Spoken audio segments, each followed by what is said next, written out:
नमस्कार, छत्तीसगढ़ एक्सप्रेस में आप सभी का बहुत स्वागत है। छत्तीसगढ़ में नमो नमो, मैं हूं आपके साथ प्रियंका गुप्ता। छत्तीसगढ़ से खबर आपको बता देते हैं। बता दें कि प्रधानमंत्री नरेंद्र मोदी आज छत्तीसगढ़ के कांकेर दौरे पर हैं, जहां वे गोविंदपुर मैदान में स्टार प्रचारक के रूप में संकल्प महारैली के साथ चुनावी जनसभा को संबोधित करने वाले हैं।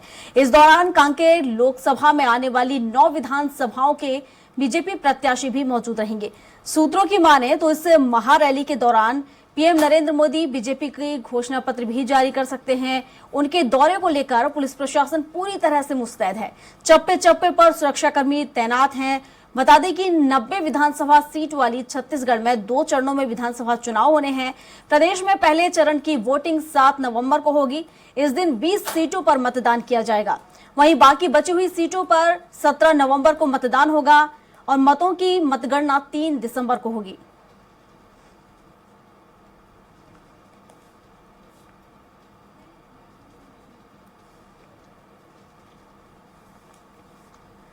तो प्रधानमंत्री नरेंद्र मोदी का कांकेर दौरा है। प्रधानमंत्री नरेंद्र मोदी कांकेर दौरे पर इस दौरान कई घोषणाएं कर सकते हैं और बीजेपी का घोषणा पत्र भी जारी कर सकते हैं। तो दोपहर 2 बजे रायपुर एयरपोर्ट पहुंचेंगे प्रधानमंत्री नरेंद्र मोदी। हेलीकॉप्टर से कांकेर पहुंचेंगे मोदी जी।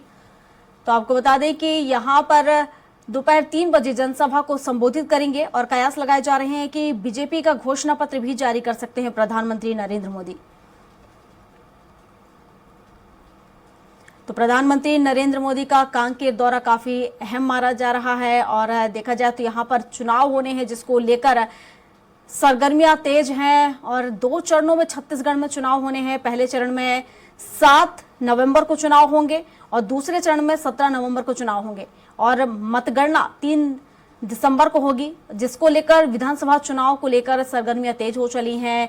और यहाँ पर अपनी मजबूती को और मजबूत बनाने के लिए जो नेता हैं, दिग्गज नेता मैदानों पर उतरे हुए हैं। इसी क्रम में प्रधानमंत्री नरेंद्र मोदी भी स्टार प्रचारक के रूप में कांकेर दौरे पर हैं और यहाँ पर बीजेपी की घोषणाएं भी कर सकते, घोषणा पत्र भी यहाँ पर जारी कर सकते हैं प्रधानमंत्री नरेंद्र मोदी। बता दें कि नक्सलियों के गढ़ रहे बस्तर में प्रधानमंत्री नरेंद्र मोदी हुंकार भरने पहुंचे हैं।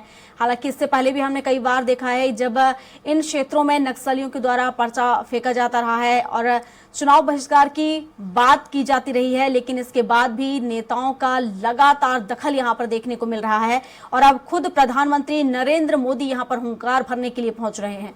तो आपको बता दें कि नक्सलियों के गढ़ बस्तर में प्रधानमंत्री नरेंद्र मोदी चुनावी हुंकार भरेंगे और कयास ये भी लगाए जा रहे हैं कि प्रधानमंत्री नरेंद्र मोदी बीजेपी का घोषणा पत्र जारी कर सकते हैं। तो 2 बजे नरेंद्र मोदी यहां पर पहुंचेंगे और 3 बजे जनसभा को संबोधित करेंगे। तो आपको बता दें कि इस दौरान बीजेपी का घोषणा पत्र भी जारी कर सकते हैं प्रधानमंत्री नरेंद्र मोदी। 2 चरणों में चुनाव होने हैं, 7 नवंबर और 17 नवंबर और मतगणना 3 दिसंबर को होनी है। तो विधानसभा चुनाव को देखते हुए तमाम कोशिशें की जा रही हैं जनता के बीच घुसपैठ बनाने की, जनता के मत को अपनी ओर करने की। बता दें कि आदिवासी बहुल ये क्षेत्र है और लगातार आदिवासियों को साधने की कोशिश पार्टियां कर रही हैं। किसानों को लेकर यहां पर साधा जा रहा है और इस पर विस्तार से जानकारी के साथ दिलीप साहू हमारे साथ लाइव जुड़ चुके हैं। तो दिलीप का रुख कर लेते हैं। दिलीप, नक्सलियों के गढ़ में चुनावी हुंकार भरने के लिए प्रधानमंत्री नरेंद्र मोदी पहुंच रहे हैं।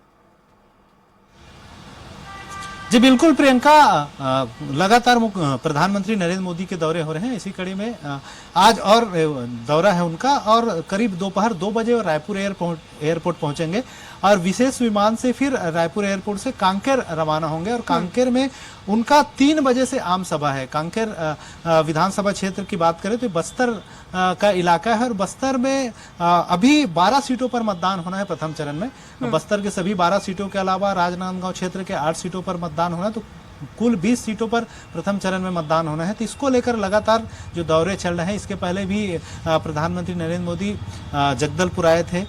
उसके पहले भी उनका दुर्ग और बिलासपुर में अलग अलग जगहों पर, रायगढ़ में सभा हो चुकी है। तो लगातार इनका ये 4-5वीं दौरा है इस महीने और वे क्योंकि लगातार बीजेपी का प्रयास है कि कुल मिलाकर इस चुनाव को जैसे भी जीतने का प्रयास कर रहे हैं। तो इसी कड़ी में प्रधानमंत्री नरेंद्र मोदी का ये दौरा काफी अहम है बीजेपी के लिए, क्योंकि हाल ही में देखा जाए, क्योंकि नक्सलगढ़ है जो इलाका है बस्तर का, और कांकेर और बीजापुर सहित विभिन्न जगहों पर अभी हाल ही में लगातार 2-3 दिनों से अलग अलग नक्सली वारदात हो रहे हैं। नक्सलियों ने अभी कुछ युवकों की हत्या भी कर दी थी, और लगातार पुलिस फोर्स भी वहां मौजूद है और सीआरपीएफ सहित तमाम बटालियन मौजूद है, लेकिन फिर भी सुरक्षा के दृष्टिकोण से अभी भी सेंसिटिव एरिया है, क्योंकि प्रधानमंत्री नरेंद्र मोदी का दौरा है, इसलिए तमाम तरह के सुरक्षा इंतजाम किए गए हैं, पूरी व्यवस्थाएं चुस्त दुरुस्त की जा रही है ताकि किसी तरह के कोई हादसा न हो।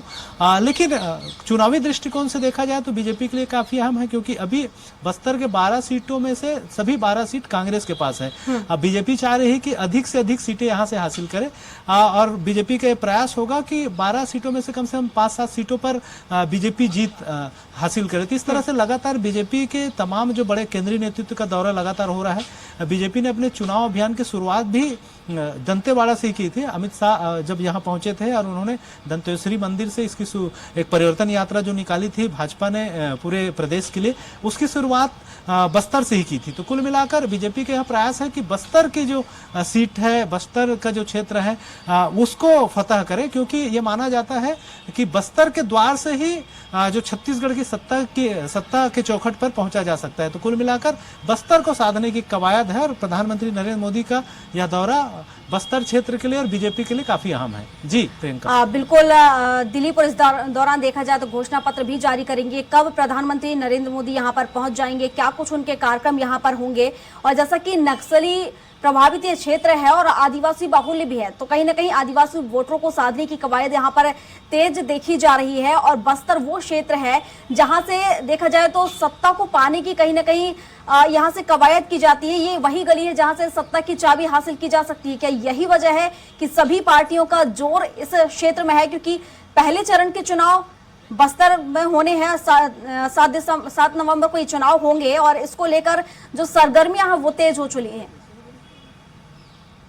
जी बिल्कुल प्रियंका, क्योंकि बस्तर काफी अहम है दोनों पार्टियों के लिए, और सभी राजनीतिक दल बस्तर को फोकस कर रहे हैं। यहाँ तक भाजपा कांग्रेस के अलावा आम आदमी पार्टी भी लगातार, आम आदमी पार्टी के जो पंजाब के मुख्यमंत्री भगवंत मान, उनके लगातार दौरे हुए हैं। केजरीवाल जी आ चुके हैं, जगदलपुर में सभाएं ले चुके हैं। तो इस तरह से तमाम जो राजनीतिक दल, इसके अलावा 2 और दल है जो सर्व आदिवासी समाज का भी काफी एक बड़ा योगदान रहा है। पिछले समय में चुनावी मैदान में नहीं थे, सामाजिक तौर पर काफी समृद्ध है आदिवासी समाज, और आदिवासी वोटर्स काफी फैक्टर माने जाते हैं आदिवासी समाज के। लेकिन आदिवासी समाज में भी इस बार नाराजगी है, और उन्होंने हमर राज पार्टी नाम से एक पार्टी मैदान पर भी उतार दिए हैं। और वे हमर राज पार्टी के बहुत सारे जो प्रत्याशी है, चाहे केसकाल की बात करें, बीजापुर की बात करें, या बहुत सारे विधानसभा क्षेत्रों में इनके प्रत्याशी चुनावी मैदान पर है। तो कुल मिलाकर इस बार का समीकरण जो छोटे दल है, चाहे आम आदमी पार्टी की बात करें, हमर राज पार्टी, या इसके अलावा जो बस्तर में सीपीआई का भी, कम्युनिस्ट पार्टी का भी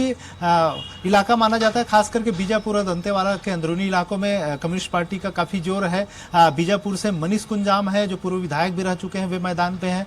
कवासी लकमा और बीजेपी के यहाँ सोहेब मुक्का मैदान पर है। तो कुल मिलाकर जो बस्तर का जो समीकरण है उसको साधने की कवायद तमाम दल कर रहे हैं। लगातार कांग्रेस की भी बड़ी सभाएं हो रही है, लगातार मुख्यमंत्री भूपेश बघेल के दौरे हो रहे हैं। कल भी वे बस्तर के विभिन्न दौरों पर, 2 दिवसीय दौरे से बस्तर से ही कल ही लौटे हैं, क्योंकि परसों से वे गए थे, और अलग अलग जगहों पर, चाहे चित्रकूट विधानसभा क्षेत्र की बात करें, अंतागढ़ क्षेत्र की बात करें, या फिर कोंडागांव, सभी जगहों पर मुख्यमंत्री भूपेश बघेल ने 4 अलग अलग विधानसभा क्षेत्रों में 4 अलग अलग सभाएं लेकर, चुनावी सभाएं लेकर कल ही देर शाम रायपुर पहुंचे थे। और आज वे फिर पहले चरण में ही जहां पर चुनाव हो रहे हैं, मानपुर मोहला का क्षेत्र, वहां पर गए हैं लगातार चुनाव प्रचार के। और बस्तर की बात करें तो बस्तर अभी गढ़ है कांग्रेस का फिलहाल। 12 में से सारी 12 विधानसभा की सीट है कांग्रेस के पास। अब इसको, इस गढ़ को तोड़ना बीजेपी के लिए काफी चुनौती है, और बीजेपी प्रयास कर रही है लगातार। इनके तमाम जो बड़े नेता है, प्रदेश प्रभारी उप माथुर की बात करें, या क्षेत्रीय महामंत्री अजय जामवाल, लगातार सभी संगठन को मजबूत करने के लिए लगातार बस्तर में रहे हैं, और विभिन्न विधानसभा, सभी विधानसभा क्षेत्रों में जाकर वहां के दावेदारों सहित प्रत्याशी और तमाम जो कार्यकर्ता है उनसे लगातार मुलाकात करते रहे। तो कहीं ना कहीं बस्तर को को साधने का एक प्रयास है। और बीजेपी का आज क्योंकि बिल्कुल प्रधानमंत्री दिलीप, नरेंद्र लेकिन मोदी का इसमें अगर दौरा हम है, एक बात देखें तो जी। लगातार कांग्रेस ये आरोप लगाती रही है कि कांग्रेस की तरफ से घोषणाएं की जा रही है लेकिन बीजेपी की तरफ से घोषणाएं नहीं की जा रही है। आखिर क्या वजह है कि बीजेपी घोषणाएं नहीं कर रही है, कोई वादे आखिर जनता से नहीं कर रही है, लेकिन आज ये कयास लगाए जा रहे हैं कि प्रधानमंत्री नरेंद्र मोदी पहुंच रहे हैं तो वो घोषणा पत्र जारी कर सकते हैं। क्या कुछ मुद्दे इस घोषणा पत्र में शामिल हो सकते हैं?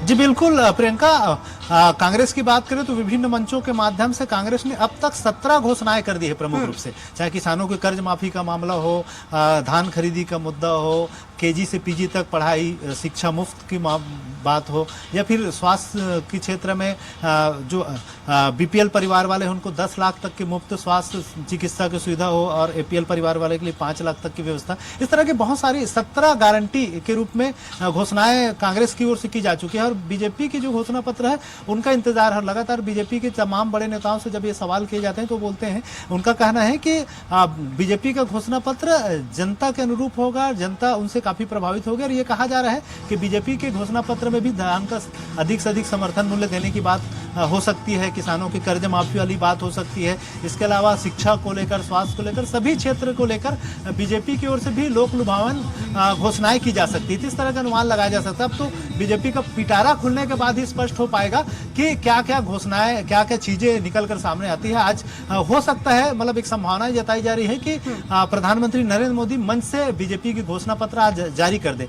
बीजेपी की घोषणा पत्र जारी होने के बाद ही हम कुछ कह पाएंगे कि क्या क्या उनके पिटारे में रहे हैं। लेकिन एक उम्मीद की जा रही है कि काफी लोक लुभावन होगा बीजेपी का भी घोषणा पत्र। जी प्रियंका। बिल्कुल दिलीप, और हम देखें बस्तर संभाग जो कि 12 की 12 सीटें यहाँ पर कांग्रेस के कब्जे में हैं, और ऐसे में दोनों ही पार्टियों के बीच कड़ी टक्कर देखने को मिल रही है। क्योंकि अगर हम कांग्रेस की बात करें तो जहां कांग्रेस के पास सत्ता को बचाने की चुनौती है, तो वहीं बीजेपी के पास सत्ता वापसी को लेकर जिद पर अड़ी हुई है। तो ऐसे में क्या लग रहा है, क्या समीकरण वहां पर आप देख पा रहे हैं? क्या बीजेपी एक बार फिर से कांग्रेस के गढ़ में यहां पर सत्ता वापस ले पाएगी, सत्ता पर कब्जा कर पाएगी? क्या बस्तर पर उनका कब्जा होगा?